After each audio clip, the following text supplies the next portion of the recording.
Hey guys, it's Dwayne Gosnell again. It's about 6:30, maybe about 6:29, something like that. Another short video. I was speaking on or talking on another group, and I was giving some information about triangles, and I understand full well that sometimes when you're explaining in words versus visual, it's a little bit easier for a visual. So this is what I mean by triangles. Your caricature carving is absolutely filled with triangles, and the better you are at a triangle, the better your carvings will ultimately become along the way. And what I mean by that is, and this is a total disclaimer, I just went up to the building real quick and grabbed this piece. This one was buried in the bottom of the I don't want to throw it away pile, but I'm probably never going to finish it. There's a lot wrong with this carving in my preference. Forearm is way too big, waist is out of whack. But again, this is a perfect example to show you what I mean. So don't look at the carving and go, holy cow, what is he doing? Because there's a lot wrong with it. I just didn't want to go grab a block of wood. I wanted to show you on a three-dimensional form what I mean. All right. More often than not, let's say there's a separation. We know there's a separation that goes down through here. There's creases that goes here, and his arm is going behind him. This is an obvious triangle, okay? But what I see more often than not is people are coming in here, myself included for a long time, and we're coming in here and trying to get deep lines in here. And in actuality, a lot of times, a crisp triangle is all you need to get the point across, so to speak. So if we get that point, and there happens to be a knot hole right in that triangle, so it's not going to show up good. And hopefully it don't destroy the tip of my knife because that knot is right there. All right? So something like that. A crisp, clean triangle. What I mean by crisp and clean is stop getting to the point where we're trying to do, and again, this is a bad carving, stop getting to the point where we're going so narrow that we're trying to go deep, deep, deep into that triangle. Luckily, mine looked like it came out, but if you look at the very bottom of that, there's a chip left in there.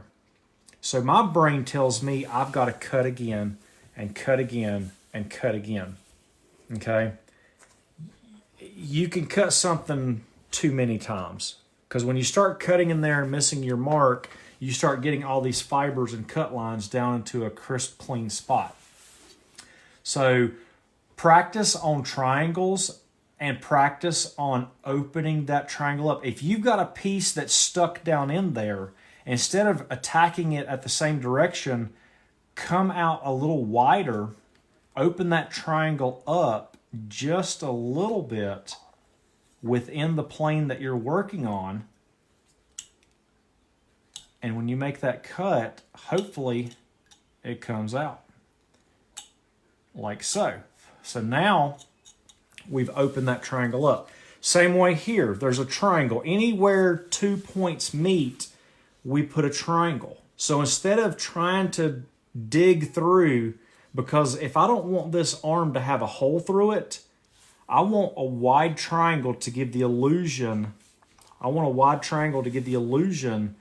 that there's a crease down in there. I don't have to carve all the way through there to give it the representation that there's a shadow line down in there.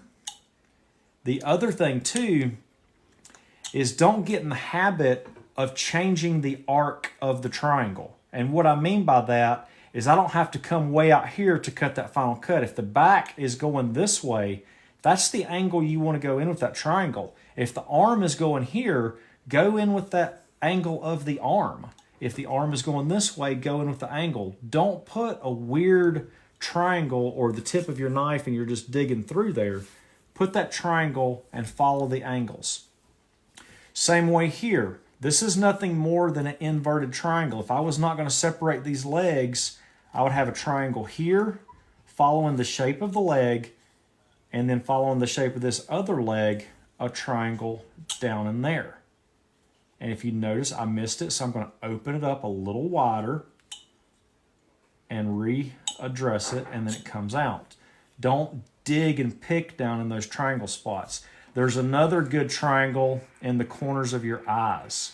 You know, that corner that's down in there. Instead of going straight in to try to get that sliver, open it up. Open that triangle up a little bit.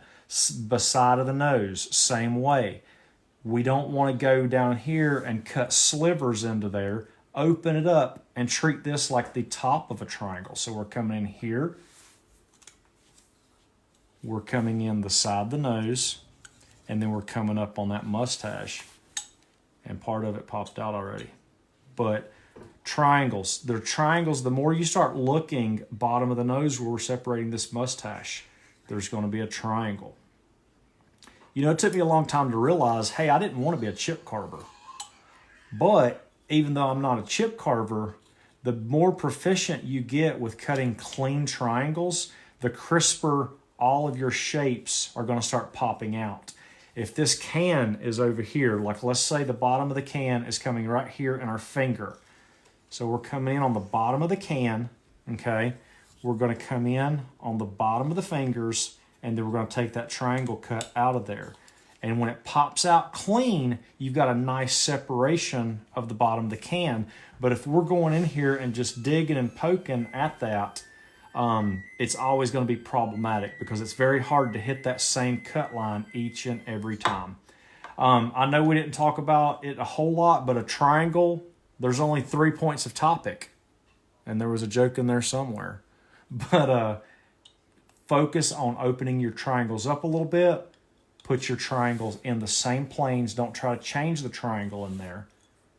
Easy peasy, and you will get a lot quicker results in seeing some of your blocks and some of your shapes and shadows taking place. Guys, I hope y'all have a great weekend. I'll talk to you soon.